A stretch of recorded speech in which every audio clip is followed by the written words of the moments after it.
Welcome to Learned and Go-Go, the podcast.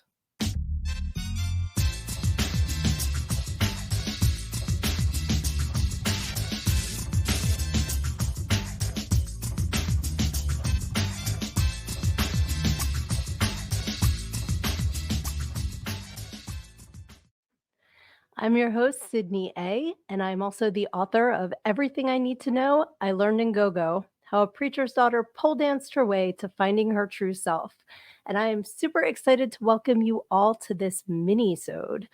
What's a Minisode, you may ask? It's just a little episode. My regular weekly podcast is going to be recorded on Sunday. It's going to be a live episode, a webcast, if you will, with Mark Gervais. Who is Mark Gervais, you may ask? Tune in Sunday and find out. How about that? I wanted to do an extra little episode this week, though, because March is Women's History Month. And I think it's important that we celebrate not everybody that you learn about in school, your Florence Nightingales and your Clara Bartons and your Amelia Earharts, who are all very, very important. But I wanted to put the spotlight on some women that may not get as much recognition. They might even be kind of frowned upon. So this week, I wanted to talk about the Mata Hari. And I can't, excuse me. There we go. I'm having a bit of a cold this week too, so sorry about that. I can't talk about her without immediately thinking about this song. So I don't know if you're familiar, but we're going to play a little bit of a... You're a Mata Hari. I want to know your story. In the Sahara sun, I want to be the one who's going to come and take you, make you shake it, bam, bam, shake it, bam, bam, shake it, bam, bam. Okay, thank you, Ricky. I always think of that when I think of the Mata Hari, and we did learn about her in school, but I feel like there was a lot more to her than just exotic spy. I didn't know a whole lot of details about her, so I wanted to look her up and share what I have found. When you hear Mata Hari, you think, beautiful, exotic woman. You picture the outfit maybe. She used to wear lots of jewels and very curvy. Well, it turns out she was born Margarita Gertruda Zell in the Netherlands. I was not expecting her to be Dutch. She was born in 1876, and when she was born, her father was a hat maker, but he also did a lot of investing in oil companies and made a lot of money that way. So she was, by all accounts, spoiled, doted upon by her dad. And then when she got to be around 13, her dad made some bad investments and went bankrupt. So the affluent schools went away, all of the doting went away, and her father went away because he left the family to go marry another woman, and her 3 brothers got scattered to different relatives in the family to take care of them. Originally, she went to live with her godfather and studied to be a kindergarten teacher. But the headmaster at the school where she was studying kind of took a liking to her and was flirting with her. And the way that it said in the article that I read was her godfather was offended, so he removed her from the school, and she went to live with an uncle instead. When she was 18 years old, she answered an ad in a newspaper from a man named Colonel Rudolph John McLeod, who was looking for a wife. And some of the people that have talked about this story said that the ad was actually placed by a friend of his as a joke, but he got several responses, and Goethe, as she was known, sent a photo with hers, and he was very, very intrigued. Even though I believe he was 30 years older than she was, they wound up getting married 6 days after they met, and they moved to the Dutch East Indies, which is now Indonesia. They had 2 kids, Norman John and Louise Jean, and their marriage, I like that the one article that I read was that their marriage was, I can't think of the word now. It was like, basically, if you could put womp, womp, womp in words, it said that. He was an abusive alcoholic, and he kept a concubine and had raging syphilis, which he passed to his wife, and she passed to their 2 children when she was pregnant with them. That's according to Time Note info. Their son died at 2 from complications of treating the syphilis. The doctor allegedly was treating syphilis with mercury. Let's all take a moment to be very grateful that we live in 2024. Thank you. Treating syphilis with mercury, and overdosed this 2-year-old and killed him. And apparently the daughter got very, very sick because he was treating her too, but she did survive.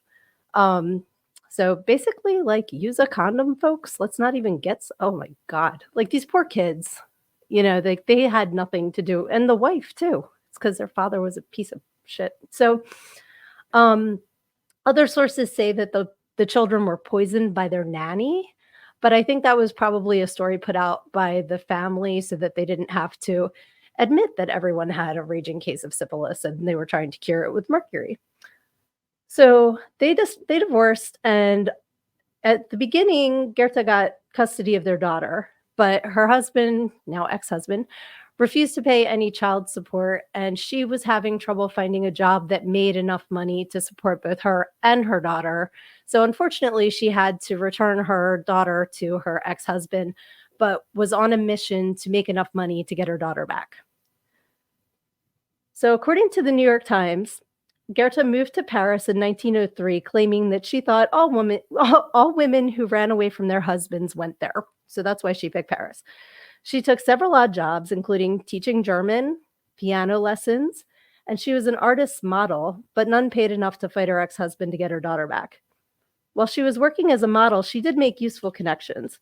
She had an affair with a French diplomat who convinced her to take advantage of the quote-unquote Oriental craze that was going on at that time. That's a word we no longer use, but that was his quote.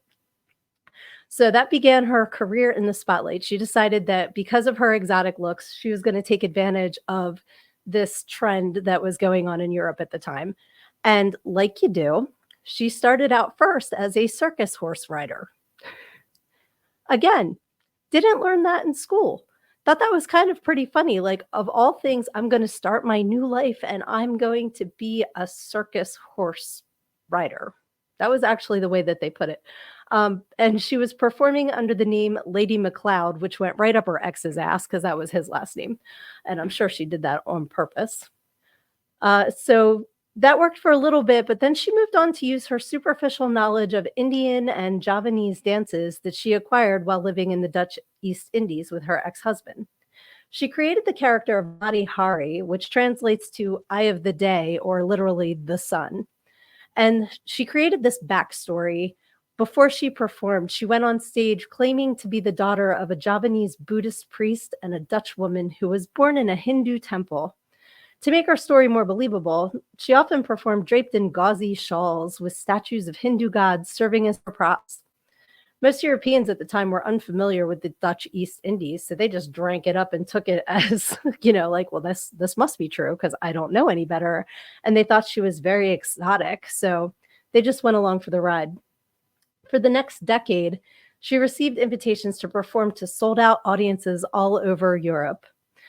Unfortunately, the photos that she took to promote her new act as Mati Hari, the exotic dancer, her ex-husband used as not collateral, but as words are not coming to me. He used them against her in the custody battle, claiming that she wasn't a good mother because she was dancing in these costumes and everything. So that kind of backfired on her.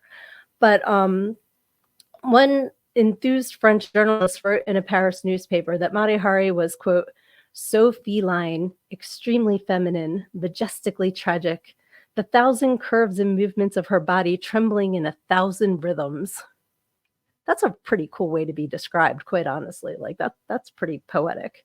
And then a journalist in Vienna wrote after seeing one of her performances that Mati Hari was, quote, slender and tall with the flexible grace of a wild animal and with blue-black hair, and that her face, quote, makes a strange foreign impression. That one cracked me up. Your face makes a strange foreign impression. Some say that she didn't possess any great talent for dancing and that her shows were a hit because she stripped down to being nearly nude. But she never took off her bra or her chest plate because she was embarrassed because she had small boobs. And that kind of cracked me up that it's like okay that she felt okay nude everywhere but topless. Like that's not the norm as far as I've been exposed to, but hey, to each their own, right? Either way, she enjoyed success for almost a decade, but by the time World War I began in 1914, younger and more talented women began to take over, and she was booked less and less. Still beautiful, though, and able to get the attention of men, she became a courtesan, which is fancy speak for getting paid for the company of men. I like that. I am a courtesan. Hari seduced her lovers indiscriminately, sleeping with men from a variety of nationalities, including French, Russian, Dutch, Spanish, Swiss, and German. In a later interview, Hari would claim that her weakness was men in uniforms. She once said she would rather have as her lover a poor officer than a rich banker. According to grunge.com, she was living in Berlin at the start of the war. She was expelled by the Germans, but not before they seized her money and valuables. However, they later reconsidered, thinking Mata Hari might be of some use to them. They offered her 20,000 francs to become a spy. She took the money, but said she viewed it as a repayment for the items the Germans had taken when she was forced from the country. She met and fell in love with a Russian pilot who was serving with the French. She definitely had this thing for men in uniform. While flying a mission over Germany in 1916, his plane was shot down. He survived but was exposed to phosgene gas, which left him nearly blind. Hari was desperate to see him, but not able to without clearance from the French Military Intelligence Agency. They agreed to let her see her lover, but only if she worked as a spy for them. They also gave her 1,000,000 francs to sweeten the deal. Soon after, they suspected her of being a double agent and tried to get evidence to prove her guilt. They intercepted a message that said, Agent H21 just arrived in Madrid, has managed to get recruited by the French, but was turned back by the British and is now requesting instructions and money. They considered that to be enough to accuse her of being a double agent. When she returned to Paris in February 1917, she was arrested for espionage and imprisoned for 5 months before her trial. The trial only lasted 2 days. French authorities confronted her with evidence that she had accepted 20,000 francs from the Germans. Hari admitted to taking the money, but insisted that her loyalties had always laid with the French. Hari vehemently denied allegations that she was a German spy, exclaiming, "A courtesan, I admit it, but a spy, never!" I had to do that all dramatic, because that's like a pretty dramatic sentence. Oh, it wasn't done yet. I'm sorry. Let me start that over again. "A courtesan, I admit it. A spy, never! I have always lived for love and pleasure." What a frickin' time to live, man. No evidence was introduced to prove she ever passed along any information to the enemy, and some people said she, quote, really did not pass on anything that you couldn't find in the local newspapers in Spain. Despite the flimsy evidence, the court was unconvinced. In their judgment, the court described Hari as, quote, one of the greatest spies of the century, responsible for the deaths of tens of thousands of soldiers. Deliberations lasted a mere 45 minutes before the French military tribunal declared Mata Hari guilty of espionage and sentenced her to death by firing squad. Mata Hari tried to appeal her sentence, but her attempts failed. At just past 5:30 a.m. on the morning of October 15th, 1917, Hari was driven to the barracks of, I'm going to try to pronounce this, I do not speak French, Caserne des Vicens? Vicennes. Please forgive me for not knowing how to speak French. She was walked out to the field where 12 soldiers that would be her executioners were lined up and waiting. She refused the blindfold and accepted her fate with grace. One eyewitness account claimed that she, quote, displayed unprecedented courage with a small smile on her lips, just like in the days of her great triumphs on stage. Now, this has since been debunked, and I'm kind of like upset about it because I think it would be really cool if it was true. For years, they said that right before the firing squad started firing on her, she started blowing kisses at them. Like, first of all, you're pretty badass to not want the blindfold, but I think that would have fit her Mata Hari image to blow kisses at the soldiers that were going to end her life. But yeah, she was only 41, which is crazy when you think about it. Like, at this point in my life, anyone that's younger than me dying is too young, quite frankly. So that to me is like, I can't even imagine everything she did, and she was only 41. Also, on a sadder note, Mata Hari's body was not claimed by any family members and was accordingly used for medical study. Her head was embalmed and kept in the Museum of Anatomy in Paris, but in 2000, archivists discovered that the head had disappeared, possibly as early as 1954. I'm sorry, if my head is gone, possibly in 1954, I would like it to be noticed before 2000. Like, there's no head police making sure that heads are where they're supposed to be in museums. Like, that's a little crazy. Records dated from 1918 showed that the museum also received the rest of her body, but none of the remains could later be accounted for. So now I want to find out who stole Mata Hari. Where is she now? I think that they should be looking into that. Some say she was never actually a spy, but just a pawn and scapegoat for the Germans and French to use. We'll probably never know, but Mata Hari and her story has definitely been cemented in our history, and I wanted to give her a little bit of a spotlight because it is Women's History Month. And she definitely had to go her own way. She did not, from starting out in an affluent family, it kind of all went to shit. So I give her props for coming up with her own way to get things done, which was certainly frowned upon back then. But yeah, that would be the story of Mata Hari. And I'm going to come up with somebody to do next week as well, as far as a women's history spotlight. So stay tuned for that. Now, as always, I want to move into our next segment, which is Stripper Cinema, Stripper Cinema, Stripper Cinema, which is brought to you today by Everything I Need to Know I Learned in GoGo. You can get your copy at learnedingogo.com, or just click on the link that will be in the show notes, and that will get you there too. So, little backstory for why I picked this particular movie for this week's Stripper Cinema. I asked on my social media for ideas of people's favorite badass woman, like your bad girl or your sex pot, or, who you would think of first when you think of that. Because honestly, I was looking for people for the Women in History segment, but I got a lot of responses for Jamie Lee Curtis in True Lies. Now, True Lies came out in 1994, and it's an action comedy film written and directed by James Cameron. And it stars Arnold Schwarzenegger, Jamie Lee Curtis, Tom Arnold, Art Malik, Tia Carrere, the late Bill Paxton, Eliza Dushku, Grant Heslov, and the late Charlton Heston. My tongue got stuck. Charlton Heston. It's rated R. I've never seen it. Like, I couldn't believe I've never seen it, but it was about time. I had to check it out. So, because everybody was naming this scene and said she does a striptease, I'm like, okay, that's striptease, stripper cinema. I'll give you my review here. So, what I found on the internet, here's their little review of it, is a fearless, globe-trotting, terrorist battling secret agent has his life turned upside down when he discovers his wife might be having an affair with a used car salesman, while terrorists smuggle nuclear warheads into the United States. That's a sentence that I never thought I would read, say, or, but it about sums it up. That's the movie. So Arnold plays Harry. He's a spy whose family thinks he's a computer salesman.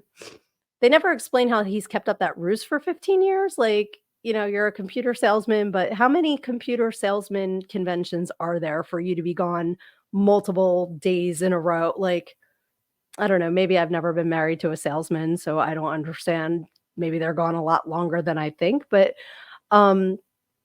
he's trying to take down Middle Eastern terrorists who are threatening nuclear war, which was like, growing up in the 80s movies, 90s movies, a lot of them focus on Middle Eastern terrorists that are trying to start a nuclear war. That's a common theme in movies from those times. His partner, Albert, is played by Tom Arnold, who actually kicks ass in this movie. I was surprised at how good he was at playing Albert. I enjoyed his character. Jamie Lee Curtis plays Harry's wife, Helen, and she's a legal secretary who is seduced by Simon, the used car salesman, played by Bill Paxton. Simon is a used car salesman pretending to be a spy, which is funny because Harry's a spy who's pretending to be a salesman. See what they did there? That's pretty cool. Um, she's interested in this because her life as a legal secretary is kind of boring, and she's looking for some adventure other than being a wife, a mom, a legal secretary. She wants to have some pizzazz in her life, and this guy, seems exciting and is taking an interest in her being his partner as a spy. They have a teen daughter, Dana, who's a typical teen daughter. Um, and she doesn't really like her dad. He's not around a whole lot, so he gets the brunt of her teenage angstness when he is around, which is, pretty accurate in a lot of families. So that was not out of the bounds of normal. The thing that I liked is there was so much action in this movie, and there's the explosions that if you've ever been to Disney's stunt show and they just like blow everything up, like it was those kinds of explosions, like larger than life, boom, crazy explosions.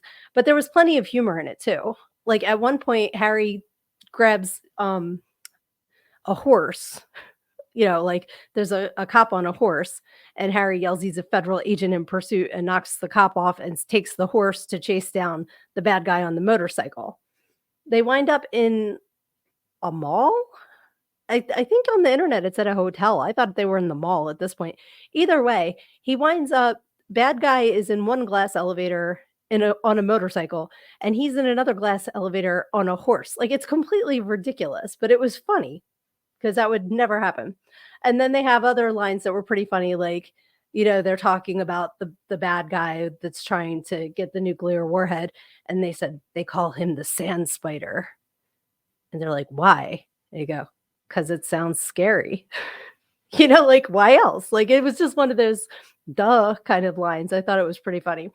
But let's get to the Jamie Lee Curtis scene because that was my interest in doing this for Stripper Cinema. So Harry finds out that Helen is sneaking off to see this Simon guy, and he thinks she's having an affair. So he uses all of the agency resources to ultimately kidnap Helen and interrogate her. He and Albert are using disguised voices behind the two-way mirror to like ask her all these questions, and they find out that she's not actually having an affair, but wants to have a little more adventure in her life. So his really brilliant sarcasm idea is to tell her that she can either accept doing a mission for them or go to federal prison. So what kind of options are those, right? So this bullshit quote unquote mission involves going to a fancy hotel where she pretends to be a hooker and wind up doing a striptease for a shadowy figure who is Harry, but we're not supposed to know that because he's backlit, so we don't recognize him. And she's supposed to plant a bug in the phone in the hotel room. Now, Jamie Lee Curtis did fantastic. Like this striptease, she was not. You could tell like Helen's not a dancer. It was kind of like you could relate. So this was pretty cool that I found out. First of all, Roger Ebert said Curtis earned some laughs here doing a quasi striptease. The physical humor is effective, and she's charmingly sexy and klutzy, which is a great definition of what I was watching. And then Jamie Lee Curtis was quoted as saying, "The thing that nobody knows, there was no rehearsal. There is no choreographer. Jim said to me, 'What do you want to dance to?' It was when John Hyatt's Bring the Family album was out, and I said, there's a song called Alone in the Dark that has this really funky rhythm. And I said, I really like that song, and that's what they played. But apparently she was getting too into it and getting too sexy, so James Cameron suggested she fall off the bedpost. They brought in a mat, and she did that to break the spell of Helen being a good dancer, which I thought that scene was so funny. Like, she's just grinding up against the bedpost and just like falls off of it, which, that happens, I've fallen plenty of times. So while I thought making your wife pretend to be a hooker because she believes she will go to federal prison if she doesn't do this mission is a horrible thing to do, it was a really funny scene. And you have to take it as it is. It's a movie scene. It's not reality. So when Helen learns that her husband's been deceiving her, her first response is to punch him in the face, which, go Helen. That's freaking awesome. But they inevitably make up, team up, kill the bad guys, and save the world.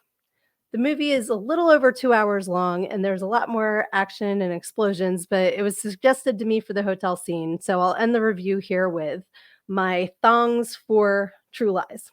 So, first of all, I can't really give True Lies thongs because it was only that one scene. So I'm gonna give the movie 4 stars for entertainment, but only 1 thong because it really isn't in the stripper cinema category. However, Jamie Lee Curtis, I'm going to give 5 stars to because she's a rock star and looks amazing in her undies. Now, if I had to do points off, points on, I'm giving points off because she licked the bedpost. Stop with the licking poles and posts. Nasty, especially in a hotel. You don't know who's been touching that. Gross. So 1 thong for she gets points off for that. But points on for comedy because it really was a hilarious scene and she did it great. So, yay, I love Jamie Lee Curtis. So that was fantastic. And she looked amazing. And I'm also going to give points because Tia Carrera is a hottie in this movie. Like, and I follow her on Instagram. She is still hot. Let me tell you. Like, I got introduced to her originally in Wayne's World. And then there was an HBO series that I don't think it was an episode of Tales from the Crypt. I think it was something else she was in where she was the girlfriend of a guy in a band, and one of the other bandmates and her didn't get along and like hated each other. And the one that she didn't get along with went and saw this guy that did tattoos, but he did it like with the needle and like the tapping, not a machine. It was like the ancient way of doing it. And the tattoo would come through and show you your biggest fear or something like that. And his turned out to be her, and he wound up ripping his skin off, like, HBO horror. It was pretty cool. But that's what I know her from is as Cassandra in Wayne's World and that one HBO special. So it was really cool to see her in another role, and I think she did an excellent job as well. Um, but yeah, so that is this week's Stripper Cinema. So since it's a minisode, I am going to wrap this up with our assignment because on my episode Sunday, we're not going to do Stripper Cinema or the assignment. It's just an interview. So what I want you to do for this week is tell me your favorite female badass in history. Give me some ideas for the next few weeks for who to spotlight in my Women in History bad girls for Women's History Month. And I hope you guys all have a very wonderful International Women's Day tomorrow. Does anybody else immediately think of Deadpool? Like, I will never think of International Women's Day again without thinking of Deadpool. Another fantastic movie. And if you have any feedback, please reach out to me. Follow me on my social media. I am at Learned and Go-Go on Instagram and Facebook. And all of my links are in the show notes. So please go to my link tree. From there, you can buy a book. You can subscribe to my email, which I really encourage you to do. Get on my email list. So if Instagram and Facebook go down for good, we can still keep in touch. You can get all of the links to the platforms that this podcast is on. So in case you want to check it out on a different platform, all of that is there. And I would just love to hear from you guys. Please review, rate 5-star, please. And share. Sharing is caring. And remember, always go after everything in your life head on, because when you stick your head in the sand and you think you're hiding, the rest of the world just sees a big ass. Till next week. Love you guys.